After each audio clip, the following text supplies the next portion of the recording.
The 15th of September 1508, Tenochtitlan. The lake lay black beneath the moon, and from the water rose the scent of marigolds bruised by bare feet. 14-year-old Citlali, daughter of Atlax Colonsal trader, stepped onto the moonlit causeway between worlds. Her wrists were bound with cotton dyed the color of sacrifice.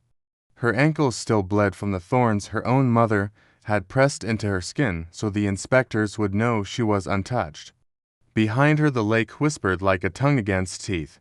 Ahead, the palace of Moctezuma II glowed with torches that never went out. She had been chosen 3 nights earlier when the tribute priests came to her village, their fingernails obsidian black from counting cacao beans and hearts.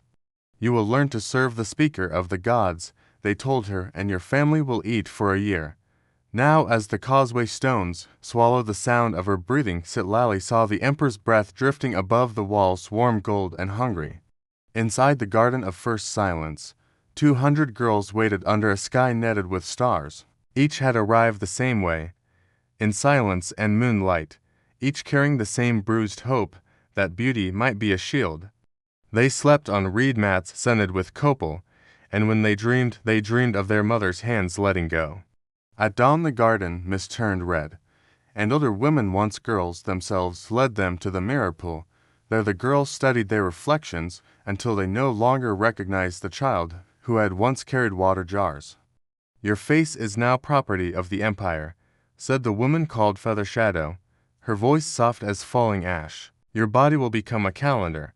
Citlali watched the woman take a drop of her own menstrual blood and mix it with maize flour. From the paste she shaped a tiny sun. "This is how we keep the world turning," she whispered, pressing the sun into Citlali's palm. One small death at a time. For 40 days they learned the language of stillness, how to kneel without trembling, how to breathe without sound, how to let tears fall inward so the gods alone could taste them. They studied the positions of the Pleiades, the scent of obsidian, the way a man's heartbeat changes when he believes himself divine. They were told stories of girls who had pleased the emperor so well that their families were given land. They were told quieter stories of girls who disappeared after the night drums. Citlali memorized every story the way a drowning girl memorizes the color of the sky.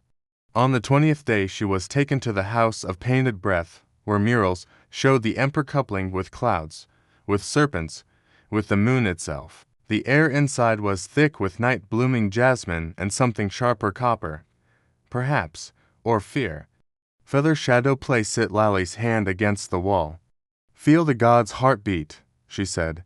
Citlali felt only cold plaster and her own pulse hammering like war drums. On the 29th night, Citlali woke to find a stranger standing over her mat, a boy no older than she was, eyes ringed with kohl, jaguar pelts draped across his shoulders. He was called Panel, son of a captive warrior, now raised to be the god's page. "I bring you a message," he said, voice shaking. "Tomorrow the emperor chooses those who will enter the inner chambers. The rest go to the temples." He held out a small obsidian blade. Some girls prefer to choose for themselves. Citlali stared at the blade until it blurred into moonlight. When she looked up, Panel was gone, but the weight of the obsidian remained against her palm like a second heartbeat. She pressed it beneath her mat and tried to remember her mother's lullabies, but the songs had turned to smoke. Outside, the drums began slow, wet, inevitable. If these hidden corridors of history feel like they are tightening around your ribs, press subscribe and step further inside. The hollow throne opens doors that official stories keep barred, and the next sound you hear be your own heart discovering new rooms of dread. The 16th of May 1519, the night of broken flutes.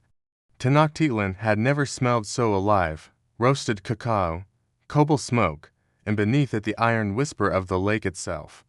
Moctezuma II reclined on a jaguar throne, so old it had once belonged to his great-grandfather's nightmares. Around him the banquet hall sprawled like a city of shadows, 400 nobles, 80 musicians, and at the center, the 30 girls chosen from the garden, their faces painted with the blue of midnight. Citlali stood among them, wrapped in quetzal feathers so green they looked black in torchlight. She had not seen the sun in 13 days.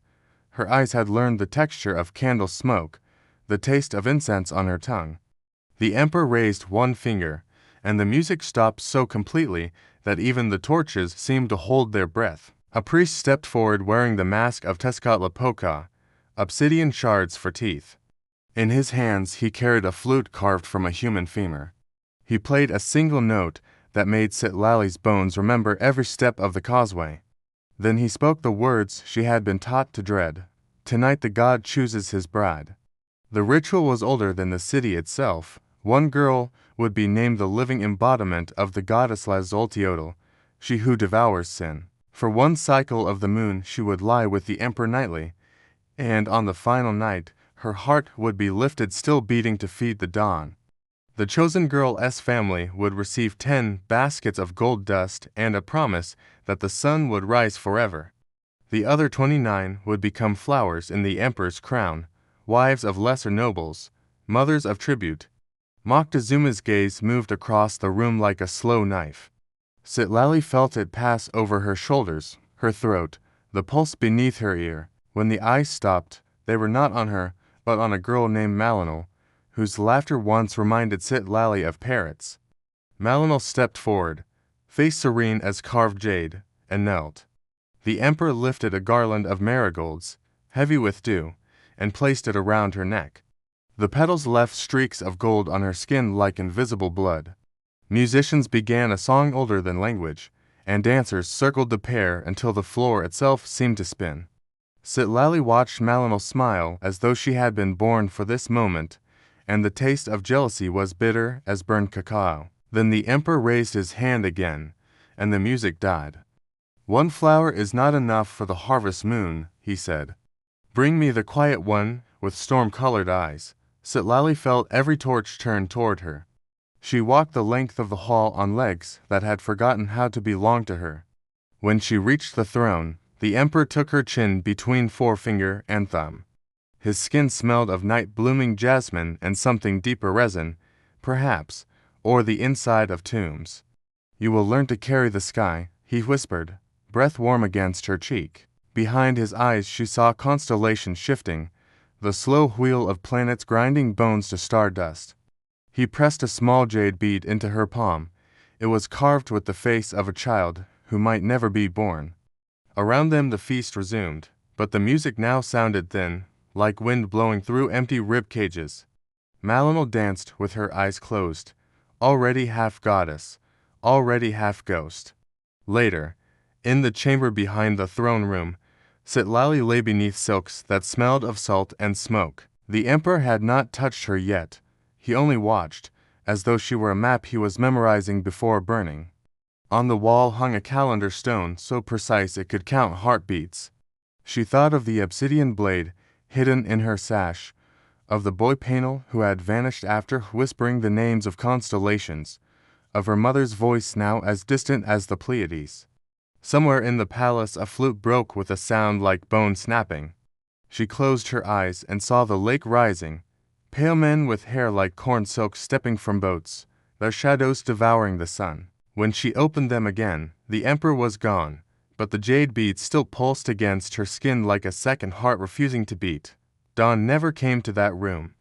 Instead, the ceiling turned the color of old blood, and Citlali understood that the sky itself had been weighed and found wanting. Somewhere below, Malinal was already dressing in the robes of the goddess. Somewhere above, the stars were learning new names. The bead in her hand grew colder, and she knew that in 6 moons the flutes would break again. The world would end not with fire, but with the slow turning of a calendar no one remembered how to read. "Tell me, if you had stood in that hall, watched the emperor choose his flowers, would you have reached for the blade, or would you have let the garland settle around your throat like a promise that could never be kept? Leave your answer in the dark below. The hollow throne keeps every voice that dares to answer back."